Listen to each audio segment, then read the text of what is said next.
কিছু বছর আগেও সফল ব্যক্তিদের সম্বন্ধে জানতে গেলে বই পড়ে, কাগজ, ম্যাগাজিন পড়ে জানতে হতো। কিন্তু এখন তো যুগ পাল্টে গেছে। হাতের মুঠোতে নিজের দুটো চোখ দিয়ে সব দেখতে পাওয়া যায়, অনুভব করা যায় বড় বড় ব্যক্তিদের লাইফস্টাইল, তাদের পরিপাটি জীবন। কিন্তু বাস্তবে যখন এই 500 জন সফল ব্যক্তিদের ওপর একটা রিসার্চ করা হয়, যাদের মধ্যে হেনরি ফোর্ড নামক ইন্ডাস্ট্রিয়ালিস্ট যেমন ছিলেন, social reformer Martin Luther King আর গান্ধীজিও ছিলেন, আবার ইব্রাহিম লিঙ্কনের মতো পলিটিশিয়ানও ছিল, আবার পেলে, রোনাল্ডো, বিরাট কোহলির মতো স্পোর্টসম্যানও ছিল। এর মানে হলো প্রত্যেকটা ফিল্ড থেকে দিগ্গজ ব্যক্তিরাই ছিল। এদের সবার মধ্যে 5টা খুব সাধারণ কিছু গুণ পাওয়া যায়, যা এদেরকে সফলতার চূড়ায় পৌঁছে দিয়েছে। আজকের ভিডিওতে আলোচনা করব ওই 5টা সাধারণ গুণে, যা অভ্যাস করে আমরাও সফলতার চূড়ায় পৌঁছতে পারবো, আর আমরা আমাদের অধরা স্বপ্নকে পূরণ করতে পারবো। সবার প্রথমে যে কমন কোয়ালিটি এই সব মানুষদের মধ্যে পাওয়া যায়, তা হলো প্যাশন। দুনিয়ার সব সাকসেসফুল মানুষদের মধ্যে এই কমন কোয়ালিটি দেখা যায়। All of them were absolutely passionate about whatever they involve themselves in. যা কিছু এরা করেছেন পুরো মন প্রাণ দিয়ে করেছে, হয় করেছে নয় করেনি, কিন্তু যখনই করেছে 100% প্যাশন দিয়ে করেছে। সাকসেসের ফাউন্ডেশন হলো প্যাশন। এই জন্য যা কিছুই করা হোক না কেন মন থেকে করা উচিত, আর তা নয়তো করার দরকারই নেই।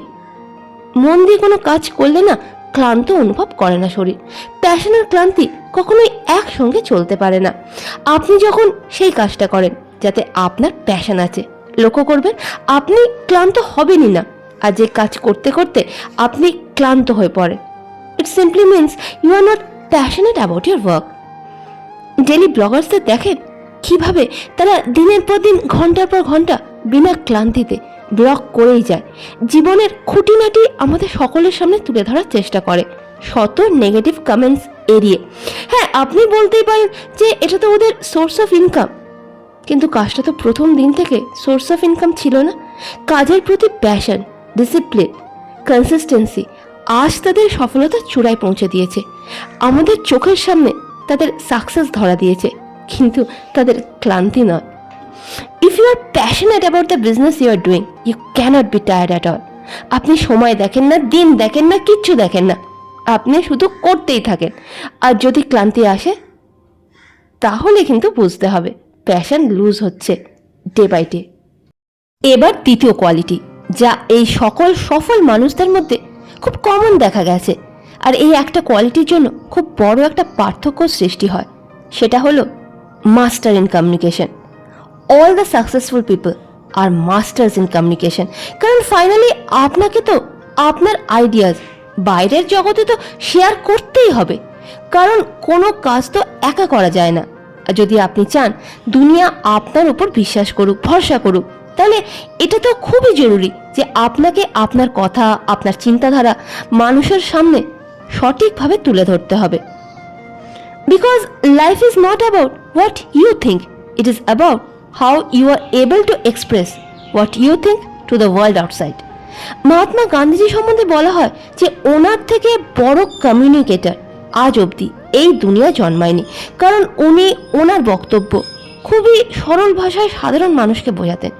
আর আমরা স্বামীজিকেও তো চিনি, because he had master in communication. দেখুন, কাউকে কনভিন্স করাতে গেলে কানেক্ট করা খুব জরুরি, আর এই কানেকশনের সবচেয়ে ভালো উপায় হলো কমিউনিকেশন।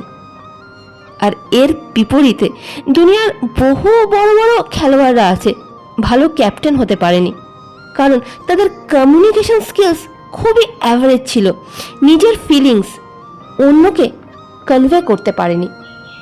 সচিন তেন্ডুলকর সব থেকে বড় উদাহরণ। বড় ক্রিকেটার ছিলেন কিন্তু একজন অসফল ক্যাপ্টেন। তাহলে এটা দ্বিতীয় অসাধারণ গুণ যে আপনাকে একজন দক্ষ কমিউনিকেটর হওয়া খুবই জরুরি। 3 নম্বর কোয়ালিটি হলো ক্রিয়েটিভ। সকল সফল মানুষের মধ্যে একটা বিশেষ গুণ হলো টিম তৈরি করার ক্ষমতা। ওনারা যা কিছু জীবনে অর্জন করেছেন তার মধ্যে সবার প্রথমে নিজেদের মধ্যে একটা দক্ষ টিম বানিয়েছেন। এই সকল সফল মানুষরা জানে যে একা কিছু করা যাবে না, ছোট লড়াই লড়তে হয়তো একাই যথেষ্ট, কিন্তু বড় যুদ্ধের জন্য সেনা আবশ্যক, মানে একটা ভালো টিম দরকার। আপনি তো জানেন কোনো ইন্ডিভিজুয়াল প্লেয়ার কোনো ম্যাচ জেতাতে পারে না, সে যতই দক্ষ হোক না কেন। একটা টিম ম্যাচ জেতাতে সক্ষম হয়। আর এর মধ্যে সবথেকে গুরুত্বপূর্ণ কাজ হলো selection. Selecting the right people into your team is the কি টু সাকসেস। দেখুন, অর্জুন জিতেছিল কারণ সে ভগবান শ্রীকৃষ্ণকে নিজের টিমে নিয়েছিল। ফল আপনার সামনে। শ্রীরাম সফল কি করে হয়েছিল? Lord Rama succeeded because Hanumanji was in his team. একটা ভালো টিম সফলতার জন্য প্রচণ্ড জরুরি। প্রত্যেক সফল মানুষদের মধ্যে, সে বিরাট কোহলি হোক, Henry Ford, Mukesh Ambani, Bill Gates, দেখা গেছে এই সকল সফল মানুষদের মধ্যে কিছু গুণ কমন থাকে, যেটাকে অভ্যাস করে এরা সফলতার চূড়ায় পৌঁছে গেছে।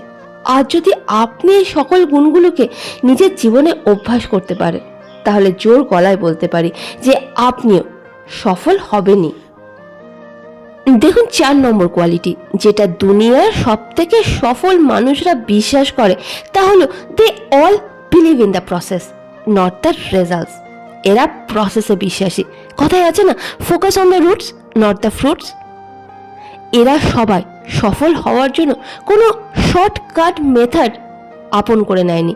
অ্যাব্রাহাম লিঙ্কন ইউএস প্রেসিডেন্ট হওয়ার আগে একটা লম্বা প্রসেস, একটা সিস্টেম ফলো করেছিলেন।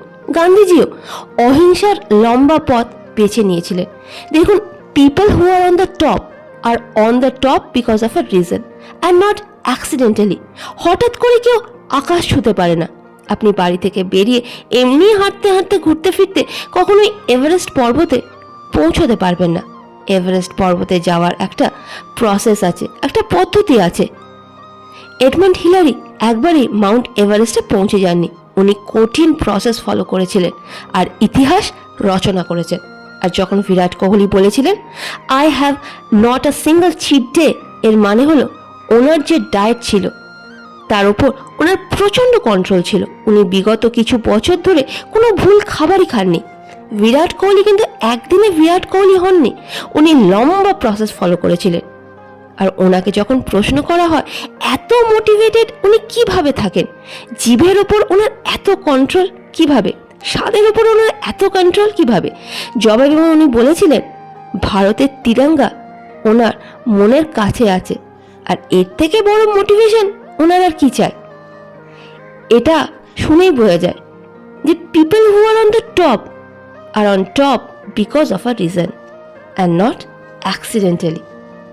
আপনি টপে পৌঁছতে কখনোই পারবেন না যদি আপনি পরিশ্রম না করেন। তাহলে follow the process, results will come automatically. আর প্রসেস অবশ্যই পেইনফুল হবে, এটা মনে রাখবেন। 5 নম্বর গুরুত্বপূর্ণ কোয়ালিটি যা সকল সফল মানুষদের মধ্যে দেখা যায়, তা হলো take responsibility of failures in life and never play blame politics.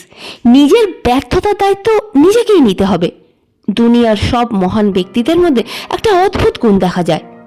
দুনিয়ার এমন মহান ব্যক্তি নেই যে কখনো জীবনে অসফল হয়নি। প্রতিটা ব্যক্তি কখনো না কখনো অসফল হয়েইছেন, কিন্তু কখনো অপরকে দোষারোপ করেননি। শুধু আমাদের এখানেই উল্টো, আমরা যদি কোনো কারণে অসফল হই আমরা দুনিয়াকে দোষারোপ করি, বলি দুনিয়াটাই খারাপ। নিজেদের কপাল খারাপ, নিজেদের কর্মফলকে দোষ দিই, নিজেদের তারা নক্ষত্রকেও ছাড়ি না। যারা আকাশকে আলোকিত করে আছে তারা হয়তো জানেই না নিচে তারা গালিগালাজ খাচ্ছে। পারিপার্শ্বিক পরিস্থিতিকে দোষারোপ করি, আবার কখনো বাবা মা পরিবারকেও ছাড়ি না। প্রতিটা জিনিসকে দোষারোপ করি।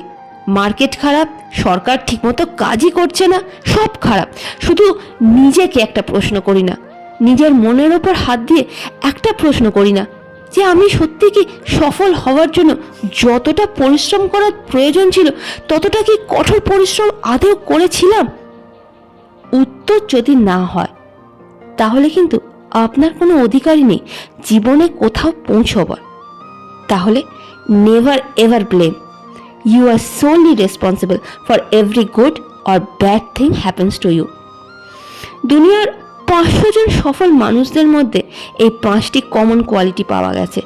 আর যদি আমরা সবাই এই কোয়ালিটিগুলোকে অ্যাডাপ্ট করতে পারি তাহলে ভবিষ্যৎ অবশ্যই ভালো হবে। ভিডিও শেষে একটা কথাই বলবো, এতগুলো কোয়ালিটি শোনার পর কোন কোয়ালিটিটা আপনার পছন্দ হলো সেটা অবশ্যই কমেন্ট করে জানাবেন।